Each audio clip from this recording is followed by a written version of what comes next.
Hello, friends. Welcome to Study Point. Today, we will study about the sense of collective belongings in nationalism in India. इस heading के बारे में हम लोग इस हेडिंग को पढ़ेंगे। इस हेडिंग के अंदर क्या क्या है? Sense of collective belongings. तो इसके आगे हम लोग और जब भी आप इस वीडियो को जब आप देखते हैं तो आप अपनी बुक को निकाल करके बुक से भी आप देख सकते हैं, तो आपको अच्छी तरह से समझ में आएगा। तो अब हम यहाँ पे क्या देखने वाले हैं कि नेशनलिज्म यानी राष्ट्रीयता की भावना जो लोगों के अंदर डेवलप हुई थी, वो कैसे मतलब डेवलप हुई that they are all part of the same nation. जब ये धीरे धीरे क्या हुआ, राष्ट्रीयता नेशनलिज्म की एक तरह से भावना कि हम सभी एक हैं, एक ही देश के हैं। ठीक है, ये सारी चीज़ें लोगों के अंदर जब ये बिलीव आने लगा, when they discover some unity that binds them together. और कैसे यूनिटी आई लोगों के अंदर, कैसे लोग एक हुए, क्योंकि हम जानते हैं हमारे कंट्री में क्या था, सब कोई एक कंट्री उस समय यूनाइटेड नहीं थी। ठीक है, अलग अलग प्रोविंस थे और मतलब अलग अलग सब क्या था, बटे हुए थे, पूरा देश बटा हुआ था। But how did the nation become a reality in the minds of people? कैसे लोगों के दिमाग में वो आया कि हम एक ही राष्ट्र के हैं। How did people belonging to different communities, regions, language groups develop a sense of collective belongings? कैसे जो भी अलग अलग कम्युनिटीज़ के लोग थे, लैंग्वेजेस बोलने वाले लोग थे हमारे देश के अंदर, उनके अंदर एक कलेक्टिव बिलोंगिंग्स यानी हम एक तरह से मिल करके सारे लोग एकता की भावना कैसे उनके अंदर डेवलप हुई। This sense of collective belonging came partly through the experience of united struggles, but there were also a variety of cultural processes through which nationalism captured people's imagination. तो ये चीज़ें कैसे हुई, जैसा कि हम लोगों ने इसको क्लास में भी समझा था कि जब कोई एक जैसे उनका क्या था, उन सब के ऊपर जो उनके स्ट्रगल्स थे वो सभी, वो सारे स्ट्रगल एक जैसी थे। जैसे ब्रिटिशर्स के द्वारा जो उनको एक्सप्लॉइट किया जा रहा था, बहुत से रेवेन्यू पॉलिसीज़ जो उनकी थी, और मतलब जब भी वो लोग किसी तरह का भी क्या करते थे, कोई अपनी मांग रखते थे तो उनको पूरा डिमांड को पूरा नहीं किया जाता था। ठीक है, एक तरह से ये जो एक्सप्लॉइटेशन था पीजेंट्स का और जो पुअर थे, ठीक है, तो उन सब का जो ये सब जो उनको जो जो स्ट्रगल करना पड़ा, उसकी वजह से क्या हुआ, सारे लोग उसकी वजह से एक होने लगे। But there were also variety of cultural processes through which nationalism captured people's imagination. अब ये चीज़ तो थी कि लोगों को क्या था, उनके स्ट्रगल्स उनको एक कर रहे थे, लेकिन इसके अलावा बहुत से ऐसे कल्चरल प्रोसेसेस भी थे, यानी जो उनका कल्चर था, जो हमारे इंडिया में जो अलग अलग तरह के वैरायटी ऑफ कल्चर्स जो थे, उसकी वजह से भी क्या हुआ, लोगों के अंदर एक तरह से नेशनलिज्म की भावना डेवलप हुई। History and fiction, folklore, songs, popular prints, symbols all played a part in the making of nationalism. अब कौन कौन सी चीज़ें जिन्होंने मतलब क्या हुआ, नेशनलिज्म की भावना को डेवलप किया।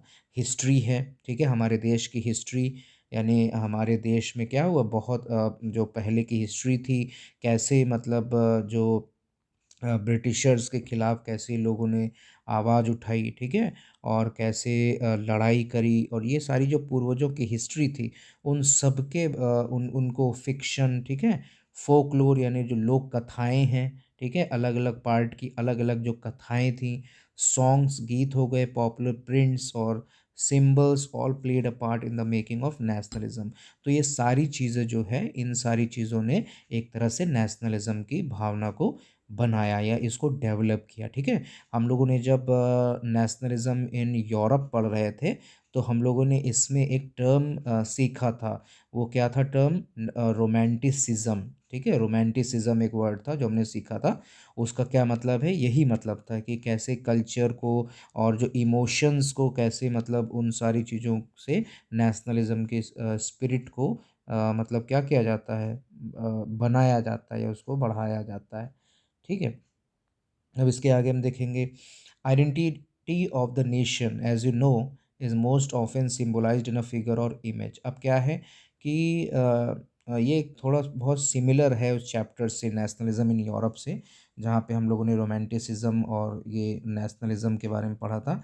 तो वहाँ पे भी एक इमेज को बनाया गया था, सिम्बोलाइज़ किया गया था देश देश के लिए, ठीक है? देश को मतलब दिखाने के लिए एक एलिगोरी बनाई गई थी, ठीक है?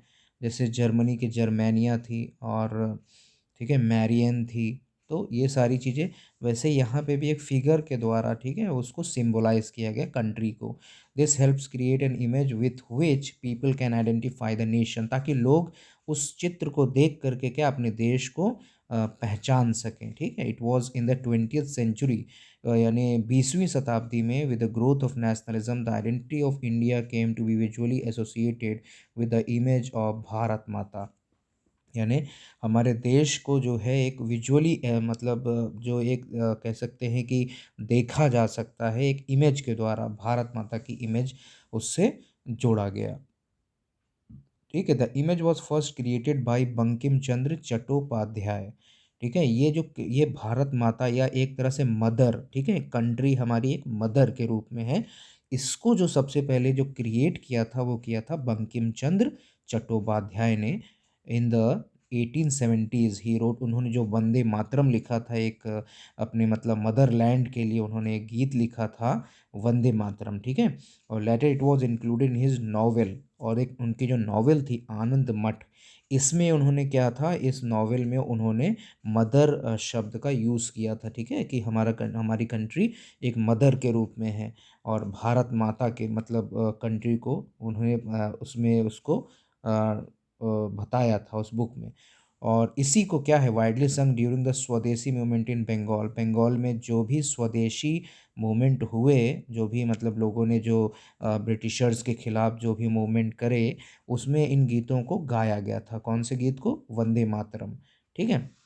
मूव्ड बाय द स्वदेशी मूवमेंट, और इसी मूवमेंट से प्रभावित होकर, जो स्वदेशी मूवमेंट में इन से प्रभावित होकर जो अबिंद्रनाथ टैगोर हैं, और ये रविंद्रनाथ टैगोर के रिश्तेदार ही थे, और इन्होंने क्या किया, उस इमेज को, जो फेमस इमेज है भारत माता का, जिसको क्रिएट किया था अपनी बुक में, उन्होंने लिखा था उसके बारे में, उसको इन्होंने पेंट किया, ठीक है। In this painting Bharat Mata is portrayed as an ascetic figure. आप वो जो भारत माता की जो इन्होंने पेंटिंग बनाई, एक तरह से वो एक जो फिगर थी वो एस्केटिक में एक सन्यासी के रूप में उसको प्रस्तुत किया इन्होंने, और एक बहुत ही वो काम यानी शांत है, कंपोज, डिवाइन, एक दैवीय और स्पिरिचुअल, ठीक है, आत्मिक रूप से उनको दिखाया, ईश्वरीय रूप में उनको दिखाया इन सबसीक्वेंट ईयर्स। और कई क्या हुआ, धीरे धीरे उस भारत माता की जो उन्होंने पेंटिंग बनाई थी, वो कई फॉर्म्स में क्या हुआ, आगे चल करके वो डेवलप हुई, ठीक है। और पॉपुलर प्रिंट्स में बहुत ही ज़्यादा मतलब पूरे धीरे धीरे वो फैलने लगी इनकी प्रिंट जो थी, और कई डिफरेंट डिफरेंट आर्टिस्ट ने उसको पेंट किया। Devotion to this mother figure came to be seen as evidence of one's nationalism. अब क्या था कि मदर मतलब जो एक फिगर बनाई थी, उसको उसको उसके प्रति जो भक्ति भावना थी, इसकी वजह से लोगों के अंदर नेशनलिज्म की जो फीलिंग्स है वो डेवलप हुई, ठीक है। और और कई सारे क्या हैं, और बहुत सारे उसके अलावा बहुत सारे जो इंडियन फोकलोर है, लोक कथाएँ हैं, अलग अलग क्षेत्र की जो लोक कथाएँ हैं, उसके द्वारा भी डेवलपमेंट नेशनलिज्म का हुआ, ठीक है। और in late 19th century India nationalist began recording folk tales. आप जो लेट 19th सेंचुरी है, ठीक है, उसमें क्या हुआ, नेशनलिस्ट जो मतलब जो नेशनलिस्ट मतलब जो देश के लिए या पूरा जो देश को सबसे आगे रख रहे थे, उन्होंने क्या किया, वो फ़ोक टेल्स को, यानी जो लोक कहानियाँ थी, ठीक है, लोकल कहानियाँ जो थी, उनको गाने लगे, संग बाय बार्ड्स। बार्ड्स मतलब जो कवि लोग जिनको मतलब गाते थे, उनको ये लोग रिकॉर्ड करने लगे, और गाँव के गाँव ये लोग टूर करने लगे फ़ोक सॉन्ग्स के लिए, लेजेंड्स के लिए। This tells they believe gave a true picture of traditional culture. अब ये जो लोक कथाएँ थी या जो कहानियाँ थी, इनके द्वारा ट्रेडिशनल कल्चर डेवलप, यानी हम देख रहे हैं यहाँ पे कल्चर के द्वारा कैसे, कहानियों के द्वारा, इन सारी चीज़ों के द्वारा लोगों को यूनाइट किया जा रहा है देश के लिए। क्या कर रहे हैं, लोगों को यूनाइट कर रहे हैं। That had been corrupted and damaged by outside. और इन सारी चीज़ों को जो बाहरी फोर्सेस थी उनके द्वारा इनको डैमेज किया गया था, ठीक है। तो इसीलिए उन सारी चीज़ों को अब धीरे धीरे इकट्ठा किया जा रहा है। It was essentially to preserve this folk tradition in order to discover one's national identity, restore a sense of pride in one's past. ये सारी चीज़ें क्यों करी जा रही थी? ताकि लोग अपने मतलब अपने देश के लिए, अपने जो उनका ट्रेडिशन है, जो उनका कल्चर है, उसमें प्राउड फील करें, ठीक है, अपने पास्ट को लेकर के। In Bengal Rabindranath Tagore himself began collecting ballads sorry. Rabindranath Tagore स्वयं ही जो बैलेट्स मतलब जो क्या थी, जो एक तरह से वहाँ के जो गीत ऐसे जो होते थे जिसके द्वारा स्टोरी मतलब बताई जाती थी पूरे किसी जगह की, वो बैलेट्स होता है, ठीक है। नर्सरी राइम्स, बाल गीत, myths and led the movement for folk revival. अब मद्रास में भी, मद्रास की एक घटना है जो कि नतेशा शास्त्री करके, इन्होंने एक 4 वॉल्यूम का एक तमिल फोक टेल्स कर मतलब इन्होंने कलेक्शन उसका क्या किया, पब्लिश किया, जिसमें द फोक लोर of southern India, south India का फोक लोर थे, यानी लोक कथाएं थी, ठीक है। और ये मतलब इनका ऐसा विश्वास था कि फोक लोर जो है वो एक नेशनल लिटरेचर है, ठीक है। It was the most trustworthy manifestation of people's real thoughts and characteristics. तो ये सारी चीज़ें हम यहाँ पे देख रहे हैं कि कैसे नेशनल मूवमेंट को डेवलप्ड, मतलब जैसे जैसे हो रहा था, नेशनलिस्ट जो लीडर्स थे वो बहुत ज़्यादा मतलब सिंबल्स में कुछ ना कुछ वो लोगों को यूनाइट करने के लिए सारी चीज़ें कर रहे थे, ठीक है, ताकि उनके अंदर एक फीलिंग आए देश के लिए, देश प्रेम की भावना लोगों के अंदर डेवलप हो, ठीक है। बंगाल में भी हम देख रहे हैं, यहाँ पे जब मैं स्वदेशी मूवमेंट हो रहा था बंगाल में, हमको पता है कि क्या लॉर्ड कर्जन जो थे, उन्होंने पार्टीशन ऑफ बंगाल उस समय किया गया था उनके द्वारा। तो जब स्वदेशी मूवमेंट हो रहे थे तो ट्री कलर फ्लैग मतलब डिज़ाइन किया गया, कलर क्या था, रेड ग्रीन येलो, ठीक है। और इट हैड 8 लोटसेस, उसमें 8 कमल के फूल थे जो कि 8 प्रोविंसेस ऑफ ब्रिटिश इंडिया को रिप्रेजेंट करते हैं, ठीक है। क्रेसेंट मून, हिंदू और मुस्लिम्स को दिखाने के लिए क्रेसेंट मून मतलब जो आधा एकदम कर्व मून होता है वो, ठीक है।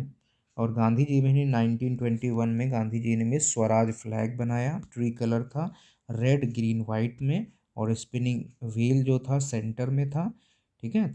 और इसको क्या दिखाता है, वो सेल्फ हेल्प, यानी स्वयं की हमें मदद करनी है, ठीक है, वो दिखाता है। Carrying the flag, holding it allowed during marches became a symbol of defines, यानी जो डिसओबीडियंस वो कर रहे थे ब्रिटिश के खिलाफ, उन सारी चीज़ों को ये दिखाता था, ठीक है।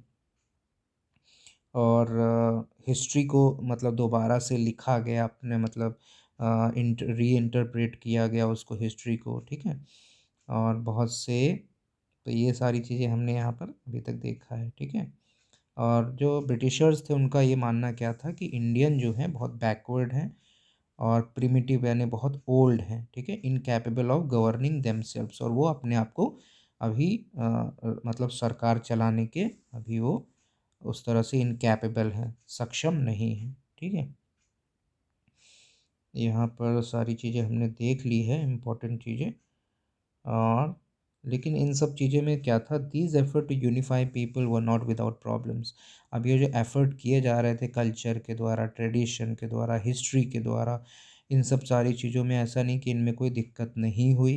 अब दिक्कत यहाँ पे क्या हुई, अब when the past being glorified was Hindu, यानी जो भी पास्ट के बारे में जो भी चीज़ें करी जा रही थी वो सब एक तरह से हिंदू मतलब उससे कनेक्टेड था, ठीक है। When the images celebrated were drawn from Hindu iconography, यानी जो भी इमेजेस लाई जा रही थी या बनाई गई थी वो भी हम देख रहे हैं हिंदू मतलब वो रिलीजन से रिलेटेड है ना। तो इससे क्या हुआ, then people of other communities felt left out, जो दूसरी कम्युनिटी के लोग थे वो अपने आप को अलग महसूस करने लगे, ठीक है। तो ये दिक्कतें थी, हुई थी। तो हमने यहाँ पर देखा है जैसे ये एक तरह से रोमांटिसिज्म टर्म से ही ये पूरा जो हुआ मतलब ये है हमने देखा है, ठीक है। तो thank you for watching. I hope कि आपको सब कुछ समझ में आया है।